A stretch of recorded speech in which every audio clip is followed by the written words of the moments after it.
माझं काम चांगलं होतं. 20 वर्ष झालं मी काम करते. 20 वर्ष माझ्या लेकाचं माझ्या नवऱ्याचं श्रेय त्याला. त्याच्या ज्या कामाच्या ह्याच्यावर मला जे त्यांनी तिकीट दिलं होतं पक्षाने, माझ्या बीजेपीने मला जे तिकीट दिलं त्यांचं बी मी आभार मानत आहे सगळ्यांचं. आणि माझ्या कार्यकर्त्यांचा बी आभार मानत आहे. माझे कार्यकर्ते माझ्या मागे होते म्हणून माझा चांगल्या मताने विजय झालेला आहे.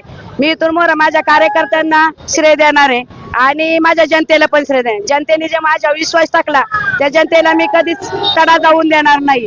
ते जनतेसाठी मी खूप काम करणार आहे. माझ्या गावात पाण्याचा प्रश्न आहे, दायरीला काय काम असतात, वडगावला काय काम असतात, त्या कामासाठी मी खूप रातून दिवसात झटणार आहे आणि ते काम मी करणार आहे. इथून वरचं काम आमच्या सागरच्या असन माझ्या असन आम्ही चांगल्या दृष्टीने काम करण्याचा प्रयत्न करू आणि कार्यकर्त्यांना बी चांगल्या पद्धतीने आम्ही हे करू. म्हणून त्यांना बी कार्यकर्त्यांचं बी काही अडचणी असतात त्या सोडवायचा प्रयत्न. कार्यकर्ते माझ्यासाठी खूप झटलेले आहेत, त्यांच्यासाठी मी पण झटणार खूप. एवढं.